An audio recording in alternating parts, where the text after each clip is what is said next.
আমাকে এক্ষুনি আমার সূর্যের কাছে যেতে হবে। আলো, আমরা খুব ভালো করেই জানি তোকে দুর্বল করতে গেলে আঘাত করে নয়, তোর আশেপাশের সবাইকে আঘাত করলে, তোকে আঘাত করে নয়, আশেপাশের সবাইকে আঘাত করলে তবেই তো তুই দুর্বল হবি। আর তাছাড়া তোকে তো আরো একটা খবর দেওয়া হয়নি, আর সেটা হলো সূর্যের তুই বাবাও যে এখন আমাদের হাতে বন্দি আছে। কি বলছিস কি তুই কালবকরা? তুই আমাদের বাবাদেরকে বন্দি করে রেখেছিস কেন? তারা তো তোদের কোনো ক্ষতি করেনি, তারা তো নিরীহ মানুষ। তাহলে কেন তোরা তাদেরকে এরকম? এদের শর্ত যদি আমি মানতে যাই তাহলে এরা চাইবে আমাকে হত্যা করতে, আর সেটা যদি হয় তাহলে তো আমি কিছুতেই এই জড়িবুটি উদ্ধার করে নিয়ে এখান থেকে আমার সূর্যের কাছে যেতেও পারবো না। আর তাই এদের শর্ত মেনে নেওয়ার আগে আমাকে কিছু একটা করতেই হবে। আর তাছাড়া ওই তো কালপুরুষের সামনেই দেখছি ওই জড়িবুটিটা রাখা রয়েছে, আর আমি এক্ষুনি একটু দেরি না করে এই জড়িবুটিটা এখান থেকে নিয়ে চলে যাব। আর তাছাড়া দরবেশ বাবা তো আমাকে সুরক্ষিত থাকার সবকিছু শিখিয়েও দিয়েছে, আর সেভাবেই আমাকে কাজ করতে হবে। এই কথা বলে আলো সামনের দিকে এগিয়ে যায় আর সেই জড়িবুটিকে স্পর্শ করতে যায়, আর সাথে সাথে আলো ছিটকে মাটিতে পড়ে যায়। আলো, কি ভেবেছিস কি তুই আমার এখান থেকে এই জড়িবুটিকে এত সহজে নিয়ে চলে যেতে পারবি? না না, কিছুতেই না। এই জড়িবুটি আমাদের শক্তির মাধ্যমে সুরক্ষিত করা আছে, আর আমরা না চাইলে কেউই এই জড়িবুটিতে হাত দিতে, স্পর্শ করতেও পারবে না। আর তাছাড়া আমি আগেই ভেবেছিলাম যে যখন তোর কোনো খোঁজ আমি পাচ্ছিলাম না, তখন নিশ্চয়ই তুই আর তোর ওই দরবেশ বাবা কোনো পরিকল্পনা করে তারপরে এখানে তুই আসবি। এই জন্যই আমি আগে থেকেই এই জড়িবুটি সুরক্ষিত করে রেখেছি। তবে তুই যদি আমার কথা না শুনিস তাহলে কিছুতেই এই জড়িবুটি আমার কাছ থেকে নিতে পারবি না, কোনোভাবেই না।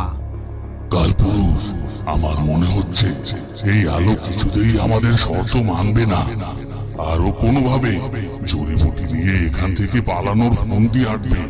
আর তাই বলছি, আপনি আমাদেরকে আদেশ দিন, আমরা এখনই আলোকে শেষ করে দেই। না না, তোমরা এতটা উত্তেজিত কেন হচ্ছ? তোমরা ভুলে যাচ্ছ কেন আলো এখন আমাদের আয়ত্তে রয়েছে? তাছাড়া আলো যতই নিজের শক্তি খাটিয়ে আসুক না কেন, আমার এই আস্তানার ভেতরে যে আলোর কোনো শক্তিই কাজ করবে না, এটা হয়তো আলো ভুলে গিয়েছে। সেটা ঠিক আছে, কিন্তু এই আলো আমাদের সব থেকে বড় শত্রু, আর আমরা এই আলোকে হত্যা করার জন্য অনেকবারও চেষ্টা করেছি, কিন্তু বারবার ব্যর্থ হয়েছি ওকে হত্যা করার জন্য। এজন্য বলছি, যেহেতু এই আলো আমাদের আয়ত্তে আছে, আর তাই ওকে কিছুতেই সময় দেওয়া যাবে না, ওকে এক্ষুনি শেষ করে ফেলতে হবে। ওকে সময় দিলে নিশ্চয়ই কোনো বুদ্ধি খাটিয়ে এখান থেকে এই জড়িবুটি নিয়ে পালানোর চেষ্টা করবে। আর যদি একবার এখান থেকে জড়িবুটি নিয়ে পালিয়ে চলে যায় তাহলে আমরা কিছুতেই ওকে আর কখনো ধরতে পারবো না। তাই এক্ষুনি ওকে শেষ করে দিতে হবে। এ কি হচ্ছে? কালপুরুষ তো অনেক বুদ্ধিমান, সে তো বুদ্ধি খাটিয়ে আগে থেকে সবকিছুর ব্যবস্থা করে ফেলেছে। আর তাই তো আমি কিছুতেই ওই জড়িবুটি স্পর্শ করতে পারছি না।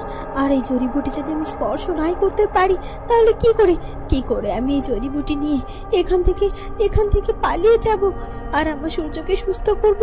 আর তাছাড়া সময় তো অনেক কম হাতে। এই সময়ের মধ্যে যদি আমি আমার সূর্যকে মানুষের রূপে ফিরিয়ে দিতে না পারি তাহলে যে আর কখনোই আমার সূর্যকে মানুষের রূপে ফিরিয়ে দিতে পারবো না। এই কি হচ্ছে?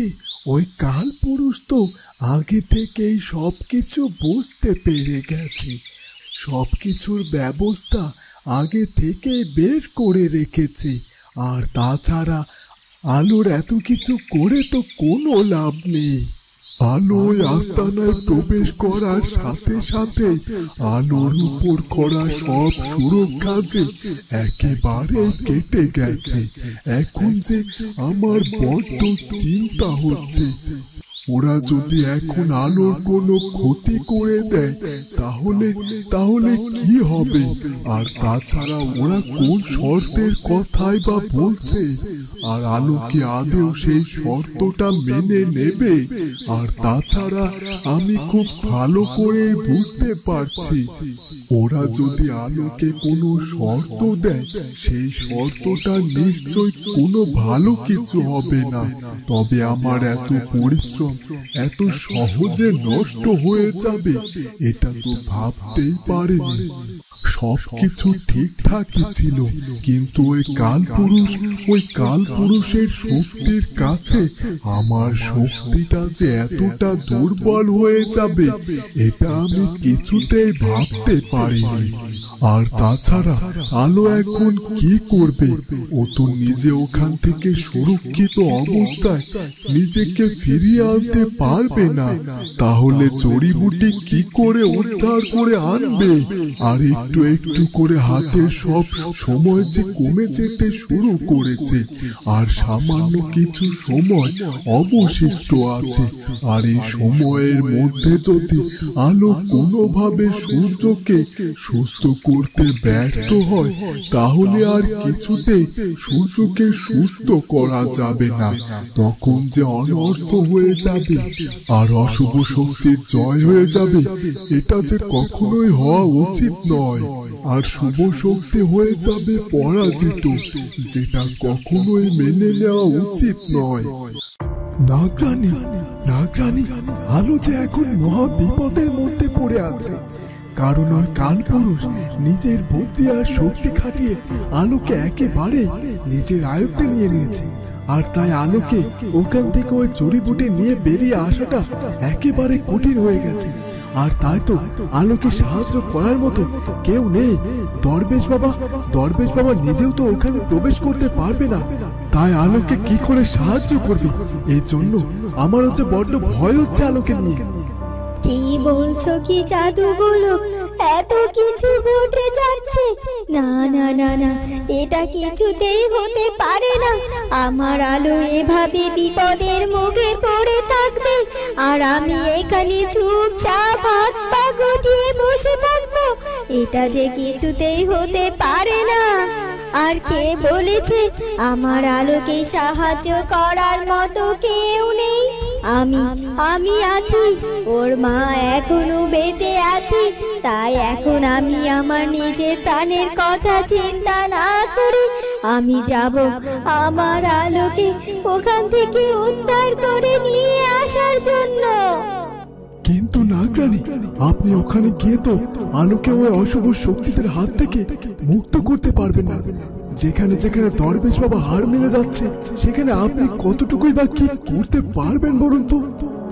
তুমি ঠিকই বলেছো, কিন্তু আমি কিছু না করতে পারলেও যে আমার আলোকে এইভাবে বিপদের মুখে থাকবে এটা আমি একেবারে মেনে নিতে পারছি না। আর তাই তো আমি নিজে যাব, গিয়ে দরবেশ বাবার সাথে কথা বলবো। তাকে বলবো সে যে কোনো ভাবেই হোক কোনো না কোনো উপায় বের করে আমার আলোকে ওই অশুভ শক্তিদের আস্তানা থেকে যেন মুক্ত করে নিয়ে আসে। নাগরানী, এটা আপনি ঠিক বলেছেন। আপনি দরবেশ বাবার কাছে যান। দরবেশ বাবার কাছে গিয়ে আপনারা দুজনে কোনো একটা উপায় বের করুন। আলোকে ওখান থেকে মুক্ত না করা গেলে আলোকে যে কিছুতেই বাঁচানো সম্ভব হবে না। তুমি ঠিকই বলেছ, আমি আর দেরি করতে চাই না। শঙ্খিনী আর পঙ্খিনী এখন এই নাগলোকে নেই, তাই তোমাকে এই নাগলোকের দায়িত্ব রাখতে হবে, সব দিকটা খেয়াল রাখতে হবে। এ কথা বলে নাগরানী অদৃশ্য হয়ে যায়। ওদিকে শঙ্খিনী আর হলুদ পাখির সাথে কথা বলে রাজা তার কক্ষের দিকে চলে যায়। হলুদ পাখি, কিছু বুঝতে পারলে? মহারাজের মুখ দেখে তো আমি মনে হচ্ছে অনেক কিছু বুঝতে পেরে গেছি। আমার তো মনে হচ্ছে মহারাজ হয়তো বা রাজগণকের কাছ থেকে এখন পর্যন্ত কিছুই জানতে পারেনি। আর তাছাড়া উনি এটা বললে শুনলে না যে রাজগণক নাকি এখনো বাকি ছুটির দিনগুলো ওনার নিজের বাড়িতে ছুটি কাটাবে। তার মানে রাজগণক নিজে থেকেই চাইছেন না এই রাজপ্রাসাদে এসে কদিন কাজ শুরু করতে। তাই তো দেখছি, কিন্তু এত কিছু জানার পরও কেন রাজগণক মহারাজ